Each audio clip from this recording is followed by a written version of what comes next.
And we are going. Wow, what a super disappointing weekend and road trip from the Philadelphia Phillies. Not ideal. I think that's going to be the name of the episode is less than ideal. Um, Hello, I'm Jared from .NET Phillies. Thank you for listening once again. And unfortunately, we're in low spirits today. Phil's 1-5 on the road trip. Really should have been 3-3. You think of that first Diamondbacks game where they blew the 7-0 lead. You lose that second game, whatever, and then you blow them out in the third game, and then you get to the Giants series, which you get your tuckus handed to you in the first game, and then the second game was extremely winnable, and so was today. And I'm upset because this is not how this team should be performing right now.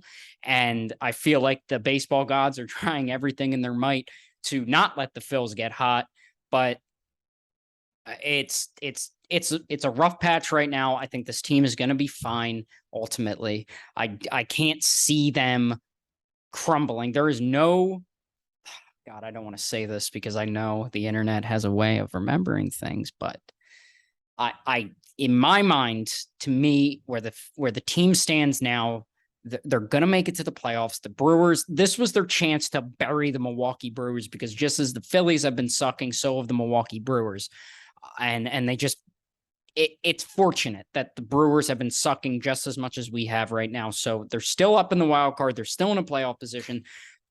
I'm hesitant to say the world isn't falling yet. But before we get into all that, let's talk about the Giants series. Or maybe let's not. Maybe let's forget the Giants series because it sucked. It was brutal. Game they got swept. I'm not even going to go. I am going to go game by game, but not saying win or loss. They got swept in San Francisco to Gabe Kapler's Giants, and I have a lot of respect for Gabe Kapler. I do. I liked him when he was here. I thought it was a mistake letting him go. Um, but obviously, this is not, they're a banged up team. They're an old team. They're not a very good baseball team, but somehow they beat us this weekend. And it's frustrating, but we okay. Game one, I mentioned in the podcast that never got released after the Mets series that Kyle Gibson is a loser. And I stand by that today as I slam the desk. Kyle Gibson might be the biggest loser on the face of the earth. Like, I don't know who I trust more in big games, Kyle Gibson or Aaron Nola, because they're both losers. They get blown out for the second time in the road trip. Like, what are you doing? These are not good. They're decent teams. Obviously, every major league team is good enough to be there. But these are teams that the Phillies have all year beaten. And they show up so dead and so flat and not knowing what to do. They get blown out. For some reason, Kyle Gibson went out for a second inning. And oh, shocking that didn't end well. Hoskins, Bohm, Maton, and Stott were the only Phillies with hits. They only got one run. Too many walks again. This was an issue they had in Arizona. I don't know what in God's name is going on there, but they allowed 10 walks. I feel like for like the fifth time in 5 days. The pitching, Gibson, an inning and 2/3, 5 hits, 7 earned runs, 4 walks, 2 strikeouts. Like, dude, come on. Sam Coonrod went 2/3 of an inning, 2 hits, 4 earned runs, 2 walks. I love Sam Coonrod. I like his stuff. It's electric stuff. And I feel like he's been thrown into a position where he can't really ease himself back in. And I know he's a better pitcher than this. And he pitched a clean inning today. Today. So Coonrod, I'm not buying too much. So I said it during his start against the Reds, and I may have said a few things about him in the last podcast. Talking about Chris Sanchez, went 3 and 2/3 innings, 3 hits, 1 earned run, again, 4 walks, but 6 strikeouts. He's been solid. Like, I really like what they've turned Chris Sanchez into. Because last year he was virtually unpitchable. Like, he just was not very good last season. And then Andrew Bellotti went an inning. I said it once, I'll say it again. Andrew Bellotti has been incredible. And my man, Garrett Stubbs. inning pitched, 1 hit, 1 earned run, no walks, no strikeouts. Listen, is he an ace? Could be. Could be. Could be. Obviously, everybody who listens knows, huge Garrett Stubbs fan. Short Kings, rise up. Anyway, game 2, another very winnable game. Phillies had runners at third, I felt, and no outs. I felt like in every inning. And guess what? Didn't score. You know, when I was watching the game yesterday, I said jokingly many times, how are the Phillies not going to score this run? And lo and behold, they didn't score. They lost 5-4. Pitching has just been terrible. This road trip, I don't know what happened. Brad Hand walked the bases loaded basically and gave up the winning run at the time. Defense was atrocious yesterday, and I feel like it's been bad this entire. I don't know. I get the human element of this. You're in a different time zone. You're tired. I understand. But to look the way the Phillies did, they're better than what they just displayed on this 6-game hell road trip that they just finished up. But it's been honestly, it felt like I was watching the Joe Girardi Phillies again. And that was a sentence I never thought I'd utter again with Rob Thompson at the helm, but they just look so dead and flat and not unprepared, but just outmatched by teams that they should be beating the hell out of. And they have beaten the hell out of all season. And I don't know what happened in this series. And obviously they've struggled in Arizona. They've struggled in San Francisco. They haven't won in Arizona since 2016. They haven't won in San Francisco since 2017, if I'm not mistaken. So I get, just I understand the struggles. I do, but I really thought that this team going out there and showing up today would have been huge. Or not showing up today, but showing up all week to prove to us as fans that this is a different team going out there and a team that we can rally behind and not, when the Eagles are on next week, not go, oh, the Phils are just going to crack down again. I really thought that this road trip was going to prove a lot of people wrong. If you go 3-3 on this road trip, it looks a hell of a lot better than 1-5. And they couldn't do that. They should have. They arguably should have been 4-2 on this road trip, and you weren't. And you just cracked and crumbled and didn't know and just looked completely outmatched this entire road trip. And especially in this Giants series. Giants were losing 7 straight coming into this series, and they swept us. They have been injury-ridden, and it was the next guy up every time he would get the big hit. And the Phillies had almost all of their starters out, and they couldn't muster up one clutch hit with a runner at second and third. Anyway, as you can tell, I'm very upset, and this is not the usual upbeat, podcast, but, yesterday, Syndergaard. No, your thing didn't freeze. I'm trying to think about what to say about Syndergaard. Syndergaard's fine. I don't mind Syndergaard. I think he's fine. I think he only went 4 1/3, 7 hits, 3 earned run, 1 walk, 3 strikeouts. It wasn't bad. His pitch counts just got up. Giants working really good at bats. It's just one of those things. But I still like Syndergaard. I think he's a solid pickup. So I'm not too worried about that. Connor Brogdon went 2/3 of an inning, 2 hits, no earned runs, no walks, 1 strikeout. So Brogdon, I think, I don't want to say it yet because Jesus, the baseball gods are trying everything in their might to not let the Phillies into the postseason, but it looks like Brogdon's back. And as I mentioned, Brad Hand, an inning, a hit, an earned run, 3 walks, 2 strikeouts. It is what it is. Bellotti, again, our savior, Andrew Bellotti, our savior. An inning, 1 hit, no earned runs, no walks, 2 strikeouts. And Jose Alvarado, also our savior. One inning pitched, no hits, no earned runs, 1 walk, 2 strikeouts. He has just been phenomenal. Bellotti's been excellent. Brogdon's starting to get there. Brad Hand is starting to, his age is kind of showing. And same thing with David Robertson, but we'll get to him later. We'll get to Mr. Robertson. And then we got to today. More issues with runners in scoring position. Phillies have bases loaded, 1 out with Segura and Stott coming up, who are arguably their 2 best hitters right now, and they didn't score. JT Realmuto had that huge huge 3-run homer to tie the game up. And for a second, I thought, okay, we're going to salvage the series. We're going to move on, whatever. Bullpen really held it down. I was very impressed with the guys who went out. Nick Nelson, an inning. Ranger Suarez. Okay, let me reel back in. My notes are all out of whack right now. Ranger Suarez pitched 4 innings, 4 hits, 3 runs, 2 walks, 4 strikeouts. He looked better, so I'm not necessarily worried about him. This was a step in the right direction for him. He looked a lot better. His stuff still wasn't as sharp, but it was better than what he's shown in the past few starts. So hopefully he's starting to turn a corner, because we really need him to for this last September push. And then the bullpen held it down. Nick Nelson went an inning, a hit, no earned runs, 1 walk, 3 strikeouts, had the bases loaded, and then struck out the side. Nick Nelson has also been one of these guys who have been he's been great. Solid pickup. We got him from the Yankees. He's been good. He's been exactly what we needed him to be. Vinny Natoli made his Phillies debut, which fucking Vinny. Oh, I cursed.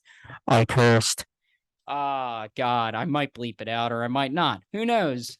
Vinny Natoli, 1 inning, no hits, no earned runs, no strikeouts, no walks, 1 strikeout. It looked fine. Coonrod went an inning, nothing, zeros across the board. And then David Robertson had to go 2 innings because we just didn't have the manpower. I thought Alvarado could have pitched the 9th, but it is what it is. Robertson went an inning and 2/3, 3 hits, 2 earned runs, 2 walks, 4 strikeouts. I really thought he was going to get out of it, but obviously Flores hit the game winner and crushed my soul. In other news, so we're going to move past the Giants series. It sucked. It was just frustrating. It was a frustrating series from top to bottom, but move on. Just move on.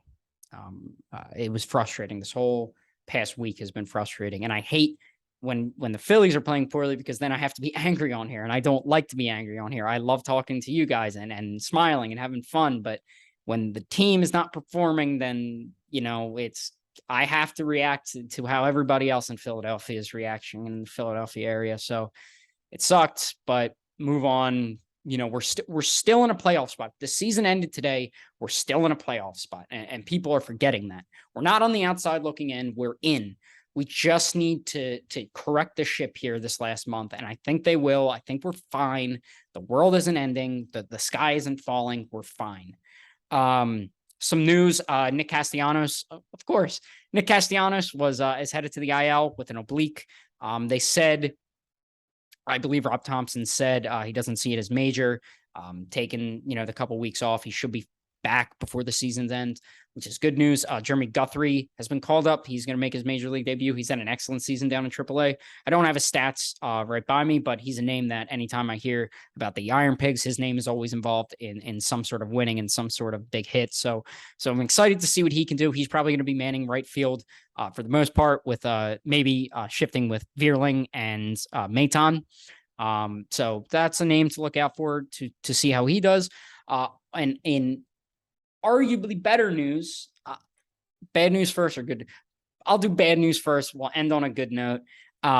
Zach Wheeler was supposed to start Tuesday, but Rob Thompson said he's going to give him another week. Still said he felt some soreness. I'm not too worried about that because it came out of Wheeler's mouth that everything's fine. It's just still feeling a little uncomfortable.